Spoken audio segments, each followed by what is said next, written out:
Nakakainis.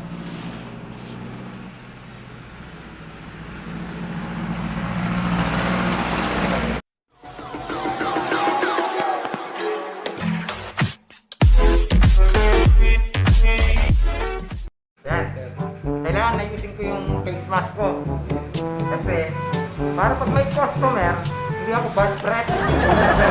Kasi hindi nga COVID. Mamatay ng COVID. Mamatay ng COVID. Kaya, pagka yung COVID, malapit na dito sa atin. Kaya, yung COVID, paparating na humangin. Tapos, bigla akong huminga.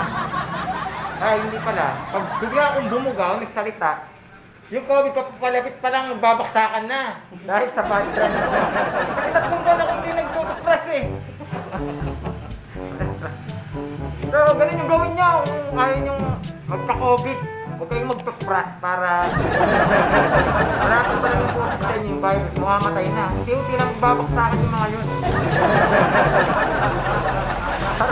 Charot na. Charot. Magandang buhay sa inyo mga paps. So ngayon, ang project natin is gagawa tayo ng apple green over mica red.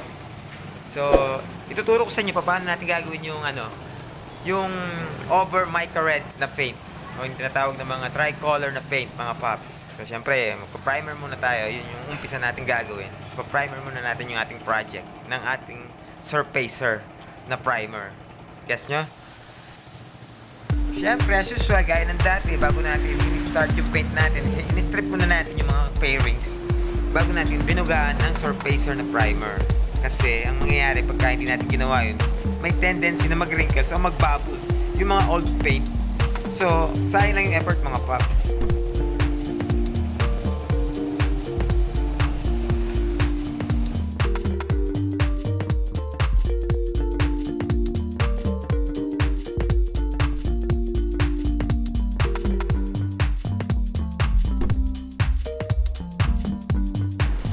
After natin ma-paint ng primer mga pops, isi-silver muna natin bago natin siya gagawin kulay apple green.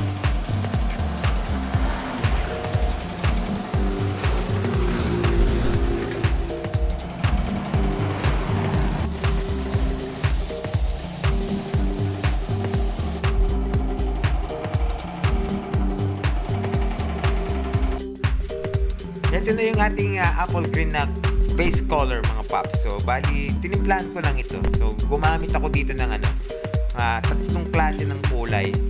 So, ito yung sinangkapan natin na nagmukha siyang apple green. So, bali, gumamit ako na kulay green mga pops. Meron tayong kulay green dito. Siyempre, hindi mawawala yung kulay yellow. Gumamit din pala ako dito ng mica yellow gold.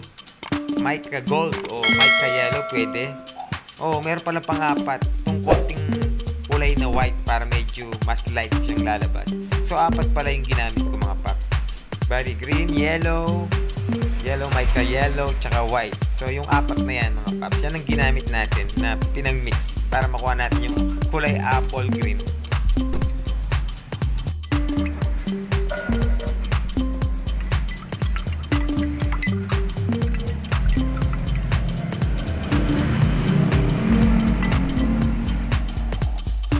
Huwag na natin patagalin pa mga paps. I-apply na natin itong kulay apple green.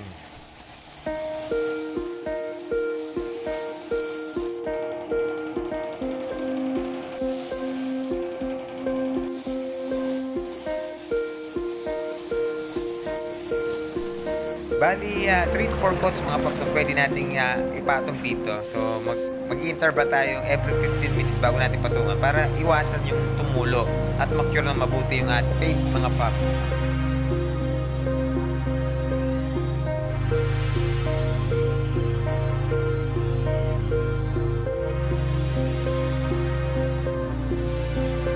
Ito na yung ating mica red mga pops. So, ito yung gagamitin natin pang tricolor. After natin mapatuyo yung ating base color na yellow green kanina, apple green pala mga pops. So, itatop coat natin ng mica pearl. Pero apart yung clear coat mga pops, panghuli yun. So, ito muna yung lalagyan natin. Itong pearl na mica red. I-apply na natin itong mica red natin mga pops. Tara, let's! Bali, dito is 2 coat lang ang gagawin natin. So, mag-i-effect na yun mga paps. Bali, ang effect nito mga paps kapag ka nasisinaga ng liwanag is nagre-red siya. So, lumilitaw yung kanyang pagka-tricolor na red. Yung mica red natin is lilitaw.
Second coat pa natin to mga pops ng mica red.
Siyempre, panghuli mga pops, i-top clear na natin para malaminate na siya. Para mas titiba siya, tsaka mas kikita palalo.